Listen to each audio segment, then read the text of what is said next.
Now that the Democrats have turned and made their presidential bet, let's take a closer look at the party's take on issues like foreign policy. Where would the U.S. stand under a possible Democratic leadership? Joining us tonight from the Washington, D.C. area is Curtis Chin, former U.S. ambassador to the Asian Development Bank and an Asian policy expert. Ambassador Chin, thank you so much for joining us on The Final Word. Good morning to you from the Washington, D.C. area. I'm not so sure I'm a policy expert, but certainly always delighted to share thoughts. So, Ambassador, tell us, beloved, if we have a Democratic leadership this coming November, could we see an improvement in U.S.-Philippines relations? You know, I'm always hopeful for an improvement in this really long, enduring, and evolving relationship between the United States and Philippines. I think the reality, though, that improving this relationship needs to take place on both sides. It's not just who's the U.S. president, but is what will the Philippine president do. And what are you expecting from a Joe Biden leadership? Because at the moment, we're seeing President Rodrigo Duterte having very close relations to Russian President Vladimir Putin and to Chinese leader Xi Jinping. Are we likely to see an Asian pivot or a Philippine pivot for a Democratic leadership? You know, of course, I'm always hopeful, regardless of who the U.S. president is, that the enduring U.S.-Philippines relationship will continue to grow stronger. At the end of the day, though, we must recognize that the Philippines' destiny is in its own hands. And for a strong Philippines, it will require a stronger economy. And it will require the president of the Philippines to address what I call that little brick of bureaucracy, regulation, inequality, and corruption. You know, for the Philippines to, in a sense, get a stronger backbone, it needs a stronger economy. And building on what already exists with the U.S.-Philippines relationship, I hope that's what lies ahead for the Philippines, regardless of who is the U.S. president.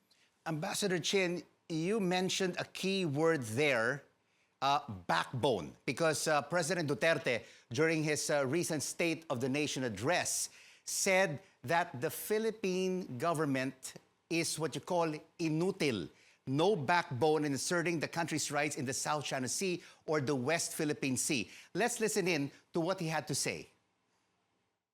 It has nothing to do with the Philippine laws and property, but it's akin to they are in possession. So what can we do? We have to go to war. And I cannot afford it. Maybe some other president can, but I cannot. Inutil ako dyan, sabihin ko sa inyo. And I'm willing to admit it. Talagang inutil ako dyan. Walang magawa. I cannot. You heard President Rodrigo Duterte saying that he was inutil, he had no backbone regarding the West Philippine Sea issue. How should this be handled if a U.S. president and a Democrat at that becomes president?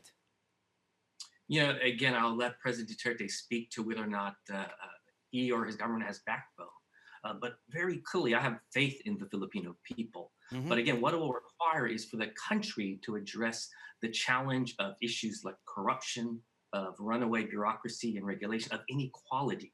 And one way to do it is to embrace, really, your friends in the region. You know, so clearly the U.S. and the Philippines are such long enduring friends, but there are like-minded ASEAN nations like Vietnam, like Indonesia, that the Philippines should explore a closer relationship. Sometimes it seems like too many people feel China is the solution, but China also is a challenge. And so the Philippines, to move forward, really needs to think through how does it find in its own inner strength, its own companies, its own people, that ability to move forward. You know, I'm confident that whoever is the U.S. president, the U.S. will remain a strong friend of the Philippines, and I leave it to the Philippine people who look to the West Philippine Sea, to the South China Sea, as to who is that friend, who is a better country with which it shares values, which it shares a long enduring relationship, and it shares a hope for a stronger, independent, and sovereign Philippines.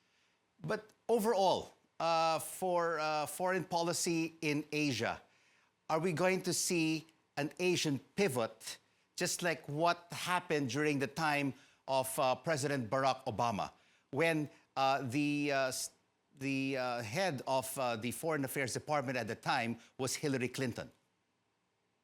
Well, again, as you think about it, I think what the Filipino people need to look at are the reality of what any country does, not just the rhetoric. In some ways, that Asia pivot has continued with the rise of the U.S.-India relationship, but I think any U.S. president needs to stand strong with its friends and allies in the region, and that very much includes the Philippines. So again, when we look to what will happen to the U.S., let's not forget that, again, the Philippines' destiny lies in its own hands with the Filipino people.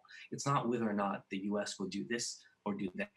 But from my perspective, as a longtime friend of the Philippines, a frequent visitor, I have faith in the Philippines. But again, it needs to free up the Filipino people by addressing, again, that bureaucracy, that regulation, that inequality and corruption that sadly continues to persist. And briefly, Ambassador, on the flip side, what could be the liability of a democratic leadership for foreign policy in Asia?